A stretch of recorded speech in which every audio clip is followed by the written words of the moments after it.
শুরুতে একটা গল্প শোনাই আপনাদের। এক বনে একপাল ভেড়া ছিল। সারাদিন শুধু ভ্যাঁ ভ্যাঁ করত। এই কারণে সবাই তাদের উপর বিরক্ত। বনের কেউ তাদের দেখতে পারত না। এরপর ভেড়ার সর্দারেরা সিদ্ধান্ত নিল তারা ভেড়ার নাম পরিবর্তন করবে। যেই ভাবা সেই কাজ।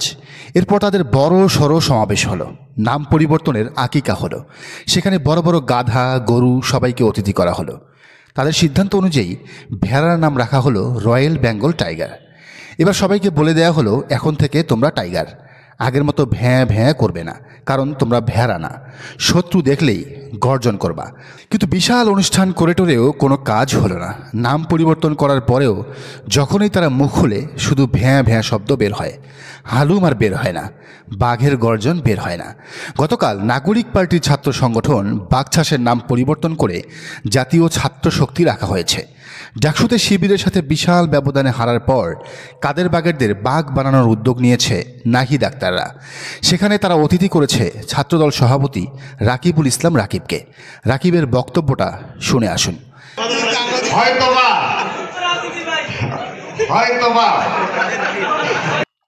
কি শিবির বিরোধী কথাবার্তা ছাড়া কিছু কি পেলেন? নাই, একেবারে কিচ্ছু নেই। শুধু ছাত্রদল সভাপতি একা নন, এখানে যারাই যখন বক্তব্য দিয়েছেন প্রায় প্রত্যেকের কথায়, প্রত্যেকের কণ্ঠে শিবির আর শিবির। এই যে চট্টগ্রামের সবচেয়ে বড় চাঁদাবাজ হিসেবে পরিচিত তালাত মাহমুদ। একটা ছাত্র সংগঠনের কাজ কোনো হলে ফিল্টার দেওয়া নয়। মানুষের জন্য কাজ করা নাকি ছাত্র রাজনীতি নয়। এদের কাছে ছাত্র রাজনীতি মানে হলো চাঁদাবাজি, দখল, তদবির, ধান্দাবাজি। টাকার অভাবে বাটন ফোন কিনতে না পারা ছেলেটার বিলাসবহুল জীবন কাটানোই এদের কাছে ছাত্র রাজনীতির মূল উদ্দেশ্য। আরেকজনের উদ্দেশ্যটাও একটু শুনে আসুন।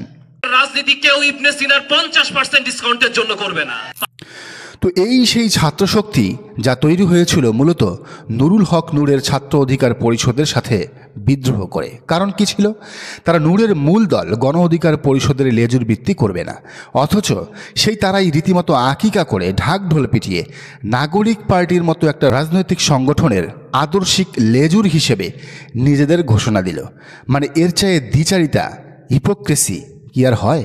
এরা অন্যদের ভণ্ড বলে, জামাতকে প্রতারক বলে, অথচ এরাই সবচেয়ে বড় প্রতারণাটা করলো এবার। আসলে সারা দেশের শিবিরের কাছে কোথাও টিকতে না পেরে ছাত্রদল, বাঘছাস, বামেরা মহা ঐক্যজোট তৈরির চেষ্টা চালাচ্ছে। ছাত্র শিবিরকে গণপ্রতিরোধের মুখে ফেলতে তারা একসাথে একই ছাতার নিচে চলে এসেছে। এদের সবার টার্গেট একটাই, লক্ষ্যবস্তু একটাই, সেটা হলো শিবির ঠেকানো। এই জোটের নাম শিবির বিরোধী হারু পার্টি ঐক্যজোট রাখলে সম্ভবত পারফেক্ট একটা আইডেন্টিটি হবে। তো ভেড়া থেকে বাঘ হওয়ার এই যে প্রচেষ্টা, তা নিয়ে নানা প্রতিক্রিয়া জানিয়েছেন নেটিজেনরা। সেখানে সুলাইমান কবির মাসুম লিখেছেন, গতকাল বাঘছাসের নাম পরিবর্তনে জাতীয় ছাত্র শক্তি নামকরণের একটা আকিকার অনুষ্ঠান দেখলাম। সেখানে আবার ছাত্রদল সভাপতিকে দেখলাম বক্তৃতার মঞ্চে বক্তৃতা করতে, কিন্তু তিনি একটা সদ্যজাত শিশু সংগঠনের নাম পরিবর্তনের আকিকার অনুষ্ঠানে বক্তৃতা দিতে গিয়ে যেভাবে শিবিরের বিষোদ্গার করলেন তা ছিল খুবই দুঃখজনক, লজ্জাজনক ও নিন্দনীয়। ছাত্রদল সভাপতির শিবির বিরোধী বিষোদ্গারের বক্তৃতা শুনে এনসিপির প্রথম সারির কয়েকজন নেতাকেও দেখলাম সামনের সারিতে বসে এমনভাবে হাসছে যেন ওরা চৈত্রের খরতাপে এক পশলা বৃষ্টির দেখা পেয়েছে। বিস্মিত হয়েছি। এনসিপি নেতাদের আগে ঘোষণা ছিল বাঘছাস তাদের ছাত্র সংগঠন নয়, যদিও তারা ডাকসু নির্বাচন সহ সব বিশ্ববিদ্যালয় নির্বাচনগুলোতে বাঘছাসের পক্ষে কোমর বেঁধে নেমে প্রচারণা চালিয়েছিল। একবারে নাহিদ আক্তার থেকে শুরু করে হাসনাত আবদুল্লাহ শারজির সবাই। অবশ্য এখন আবার বাঘছাসকে নাম পরিবর্তন করিয়ে কবুল বলে গ্রহণ করতে দল বল সহ হাজির হয়েছিল অনুষ্ঠানে। তাদের নাম পরিবর্তনের এই প্রোগ্রামে ছাত্রদলের সভাপতির শিবির বিরোধী বক্তব্য, জামাতের সেক্রেটারি জেনারেলকে নিয়ে বাঘছাসের ব্যঙ্গাত্মক প্যারোডি গিয়ে পুরো আয়োজনকে একটা কমেডি আয়োজনে রূপ দিয়েছিল। তাতে মনে হয়েছিল আসলে এই আয়োজন নাম পরিবর্তনের নামে জামাত শিবির বিরোধিতার মঞ্চ নাটক আয়োজন। মাসুম বলেন, এমন আয়োজন করেও যদি এনসিপি ও বাঘছাসরা তাদের বিলীন হওয়া ঠেকাতে পারে, ছাত্রদল সভাপতি যদি শিবিরের বিরুদ্ধে কথা বলে দিনরাত বিষোদ্গার করে তার দলীয় পদটা টিকিয়ে রাখতে পারে, তাতে মন্দ নয়, বরং তাদের জন্য শুভ কামনাটা রইল। কারণ ওদের টিকে থাকার দরকার দরকার আছে, বেঁচে থাকার দরকার আছে, ওদেরও বাঁচার অধিকার আছে। সাজ্জাদ শরীফ লিখেছেন, কয়েক মাসের ভেতর একের পর এক বিশ্ববিদ্যালয় ছাত্র সংসদ নির্বাচনে শিবিরের কাছে গো হারার পরও এদের ন্যূনতম চক্ষু লজ্জাও নাই। একটি ছাত্র সংগঠনের আত্মপ্রকাশ অনুষ্ঠানের ভদ্রতা হলো সব ধরনের ছাত্র প্রতিনিধিদের আমন্ত্রণ জানানো, কিন্তু ছাত্র শক্তির এই প্রোগ্রাম দেখে মনে হচ্ছিল এটা আসলে এনটি শিবির কোয়ালিশন গঠনের প্রোগ্রাম।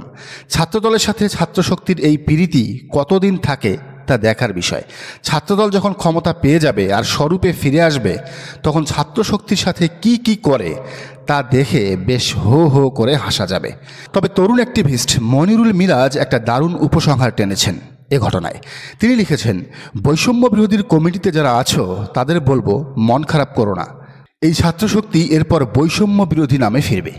এদের জীবনচক্র হবে এরকম: বৈষম্য বিরোধী থেকে বাকছাস, বাকছাস থেকে ছাত্রশক্তি, আবার ছাত্রশক্তি থেকে বৈষম্য বিরোধী। মানে এরা আজীবন শুধু নামটাই পরিবর্তন করবে, কিন্তু ভেড়া থেকে বাঘ আর হইতে পারবে না।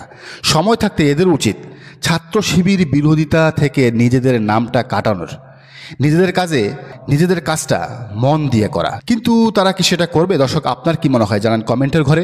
আর এই চ্যানেলে নতুন হলে অবশ্যই সাবস্ক্রাইব করে বেল আইকনটি বাজিয়ে রাখুন।